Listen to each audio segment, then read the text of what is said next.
It's the Brad and John Show. Okay, now we got things back on track. This is the Brad and John Show. Today's date is Wednesday, February 5th. This is the B block, which means we started off right around 7:20 or so. We're running late this morning. Okay, John, first off, taking notes, I've given you post office and one other thing, okay? KDHX. Well, we're going to do that right now. But the other thing is, I found it interesting that I brought up this thing about Trump trying to shut down the USAID, US aid thing, and you have personal experience. I need to delve in that further. Can we talk about that either this break or next break? Yeah, sure. I mean, I didn't work with USAID closely, and I wasn't the relationship owner. I get it, but you know more about it than the average bear. You know what I'm saying? Yeah, that's probably true. Yeah. Okay. The KDHX story. If you don't know the history of KDHX, I gave the brief history the other day. We started talking about this on Monday and in the C block, in the Charlie block, and Mike Elam called in, so we dumped the story and we didn't come back to it. Okay, this is an article that was written by St. Louis Public Radio. Is Jeremy Goodwin, is he actually a St. Louis Public Radio guy, or is he like the... No, he is. He is through and through STLPR. This is not like the what's what you call the communist site that puts No, they're not communist. They're a progressive blog called Missouri Independent. There, okay, Missouri Independent. Okay. KDHX, and if you look at this picture of the people outside protesting KDHX, they make me look young. Okay, that's all I say. They make me look young. Okay, KDHX came on the air, I don't know, in the 80s or something like that, 88.1, and for a long time they had some very meager studios down in Tower Grove area, I believe it was. And then they got to the point where they had to move into... What is that area still called the Grandel Square? Is that what they call it? That area? Yeah, I think so. Okay. I think so. Yeah, it's where the Fox is, and it's where the Symphony is, Powell Hall, and there's a bunch of hippy dippy restaurants around there. And they moved into a building, and apparently I don't know if they bought it, they're renting it, but it really took a lot of money to move there. Okay, and they've had budget problems. Now, once again, let's look at this. The staff works for free, okay? The people on the air, they work for free. And what was it, 6 or 7 months ago, they had this big thing where the board decided they're going to get rid of half the staff because they didn't like them or something like that because they were trying to... Yeah, there was a purge. There was a purge. And the board has been trying to do things, and it was announced last week, I believe officially that happened on Friday, that there are no live shows anymore. They've gotten rid of everybody. Everybody's gone. Now, here's my thing. I'm reading this article. I'm thinking to myself, God, this is so sad. I'm so sad. I'm so sad. And then I get down to, matter of fact, there's a thing called Double Helix Corporation, not-for-profit organization, runs the station and owns its broadcast license. Wells is executive director. Her name is, what's her name? Her name is, help me with this. Did you read this as too? No. Okay. Anyway, the executive director. Okay. Pearson is president of Double Helix Corporation. We filed a suit in St. Louis Circuit Court to unseat the board. 2 days later, the board moved to unseat everyone else, said Brown, who hosted a KDHX for 8 years before station leaders fired him and 9 other DJs in September 2023. That goes back to 2023. Pearson said in a Friday afternoon statement that the station does not have the resources to sustain its current operations. Unfortunately, recent disparagement campaigns and senseless lawsuits have severely impacted fundraising, Pearson wrote. He also cited long-standing financial pressures and industry-wide challenges for public media.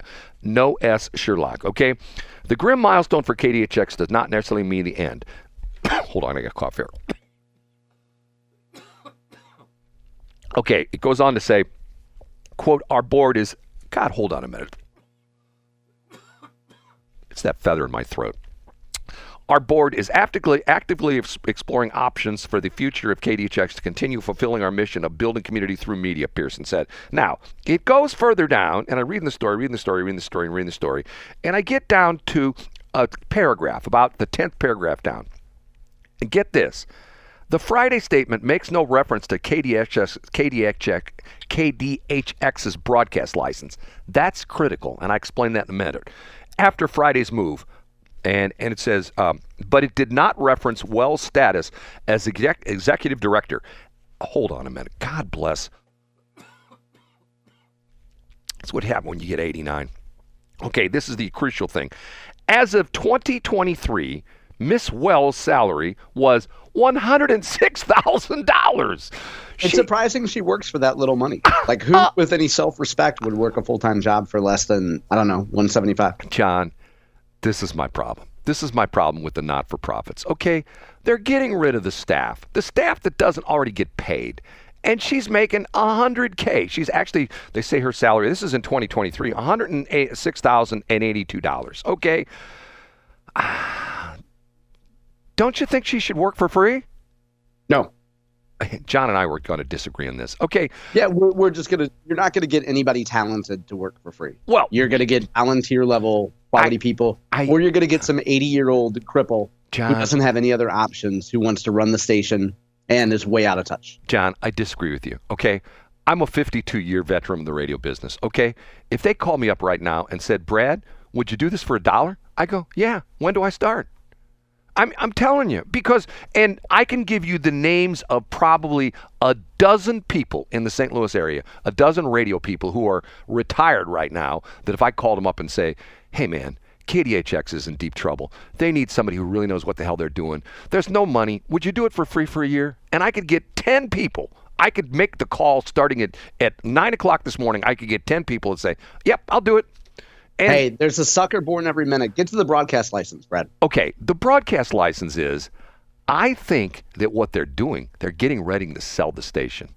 And what has happened across the country, and keep in mind, let me give you a little bit of background as far as broadcast history is concerned. The FM band is divided into two segments.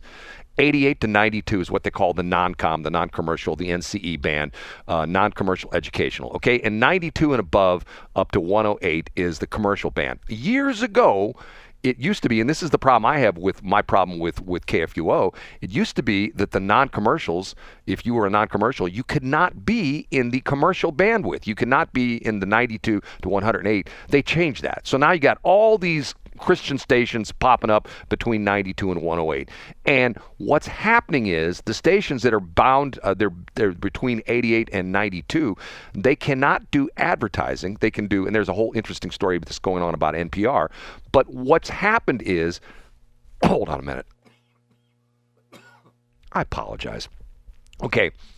The commercial religion operators, like I'll call commercial religion operators, like the K-Loves of the world, the EMFs of the world, they are buying up all these stations all over the country. Matter of fact, one of the things that's happening to campus, to college radio stations, you see this in the trade publication at least once a month. Some university decides, oh, we're going to sell our broadcast license, and they sell it to EMF. And they sell it for, $10 million. Hey, we sold our broadcast license for $10 million. These guys are getting ready to sell this license to a religious broadcaster and probably make a ton of money.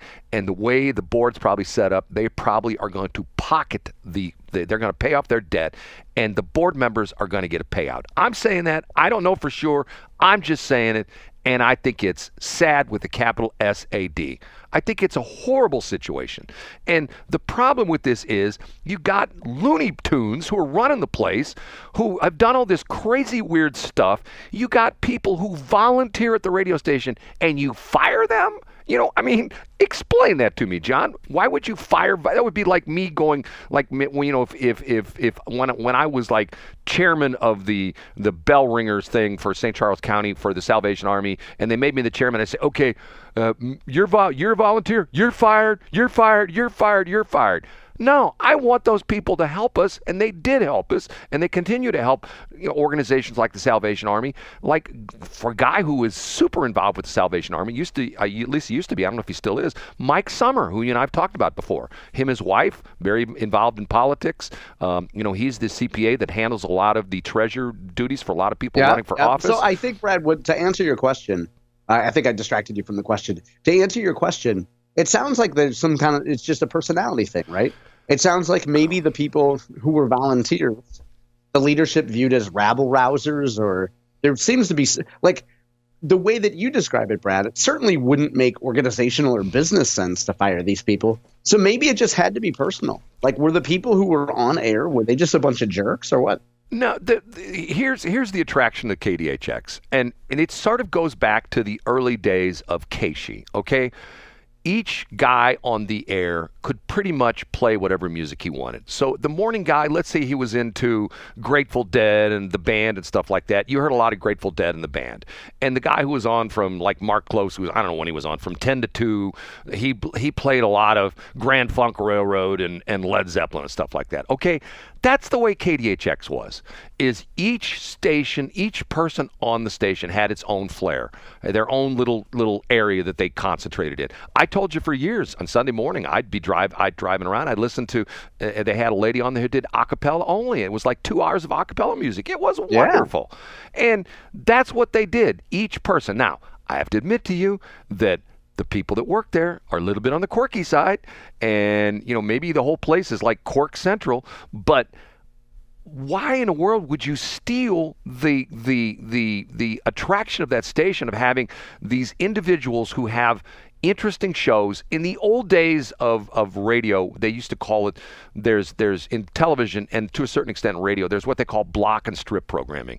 Block programming in television is like, okay, on Thursday night it's Seinfeld. Strip programming is every single day at 5 o'clock you got the Channel 5 news. Okay, that's a strip programming and block programming. Okay, KDHX, we're sort of fighting the mold in the radio business by essentially doing block programming. Most radio stations do strip programming. We do that right here every day, Monday through Friday. It's Brad and John from 7 to 8. Every day, 8 to noon, Monday through Friday. Actually, Monday through Sunday, it's Armstrong and Getty. I got a cough. Say something for a minute.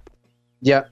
So it seems to me like, where else would you? I mean, you're not going to find any sort of, and you would never hear a cappella anywhere else up and down the dial except for KDHX. You never hear Grand Funk Railroad anywhere else except for KDHX. But see, big picture. Let me talk as far as like with EMF. EMF is they're not here in St. Louis because of the fact supposedly I've talked to Sandy Brown about this, and she said they coexist. EMF is this company that John likes to look at balance sheets, right? Their balance sheet. Yeah. I mean, I respect them. Yeah, sure. Okay. Do you know what their valuation is? A whole lot of money. It's right now just shy of $1 billion with a B. $1 billion. Okay. And here's what they do. They buy these radio stations up, and now they're buying all these commercial stations. They've done it in the last several years. They bought the Loop, WLUP, which was to Chicago like Kansas, like KSHE is to St. Louis, a station that's been on the air for years, loved by a lot of people, gone through some transitions as all radio stations have to do, but still a beloved radio station. In New York, they bought WPLJ. Okay, WLUP had a staff of 110 people. They fired every single one of them, and they put a satellite dish at the transmitter site, and there's no local programming. The Loop now, what used to be the Loop, is now K-Love, and it's 24 hours a day, 7 days a week, music piped in and DJs piped in from California. They're moving to Tennessee. They're relocating their headquarters out of California, okay? They did the same thing with WPLJ, a famed radio station. A lot of very prominent people, that started out in the radio business, went into the show business and other things in life, started at WPLJ in New York, okay? It's now running 24 hours a day, 7 days a week. Nobody works there, no engineers, no staff. And how do they make money? Hey, it's K-Love, and we love the fact that you love us. And get on the internet right now and send us $100. Matter of fact, sign up to send us $100 every week of your life until you die, and then have your will bequeath all you own to EMF because we love you, because we're K-Love, okay? I'm sorry, it bugs the daylights in me. I'll give a compliment to Joy 99 here in St. Louis. They have live staff on the air. They have St. Louis people running that radio station. They have St. Louis people on the air. They have St. Louis people operating the radio station. They are working here in St. Louis off of Manchester. I think they're off west of 270.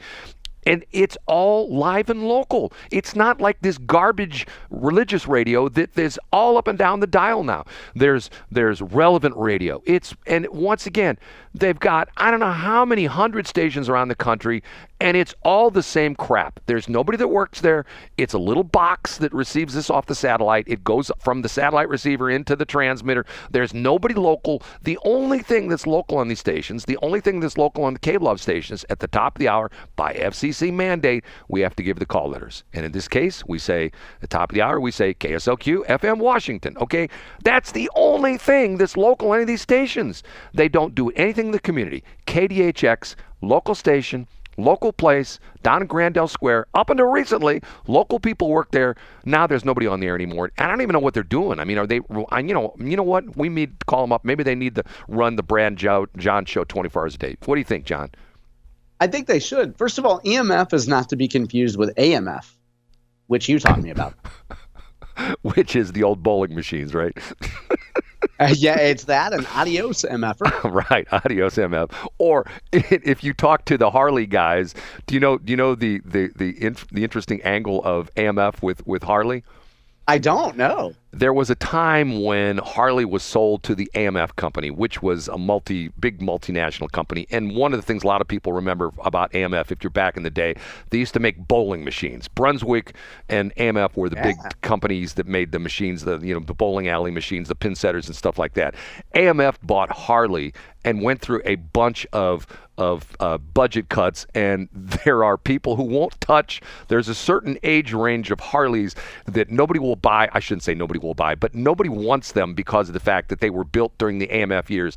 It's sort of like, if you ever, and I'm going to ask you this question. I know you're going to say no, and I know you're going to say it. Have you ever watched Wayne's World? Yeah, I don't think I watched it all the way through, no. Okay, there's an interesting quote in there that Wayne's World, Wayne is looking for a special Fender guitar, and he wants a Fender guitar that is pre-CBS. Do you know this story as well, too? No, I don't. At one time, CBS, yes, the same network that runs broadcasting, that has, CBS network, stuff like that, bought Fender, and they went through a round of cost cutting, and all the Fender guitars, which were prized for their excellent tonal quality and excellent quality as far as craftsmanship and stuff like that, went down the poop chute because they cheapened everything up. And there's a vintage of Fender guitars that nobody wants because they're the CBS guitars, and that's why in Wayne's World he makes a reference to a guitar he's trying to buy which is pre-CBS, which is sort of interesting because nobody picks up on that except nerds like me. Okay. Yeah, it's a little wink at the people who get it, right? Right. And it's one of those things that if you know your guitars, and see, that's why I'm the nerd about a lot of stuff. Even though I don't play guitar, I know more about Fender than I should. Isn't that crazy? The Stratocaster. It's not crazy. It's very Brad Hildebrand. And the Telecaster and all the different things. And Freddie Fender did not play a Fender guitar, but that's a whole nother story. Okay, we have to take a break. I'm sorry, John. My computer is all messed up here. I'm sorry. I don't know what the hell's going on this morning. Okay. Well, I think you got a feather in it. I've got a feather in the computer, a feather in my throat. And the crazy thing about it was I started gargling with a special mouthwash yesterday to try to get the feather out of my throat. And I did great until I got on the air with you. I don't think it's the feather. I think I'm allergic to John Combest. I think that's what it is. I think it's true. You wouldn't be the only one, Brad.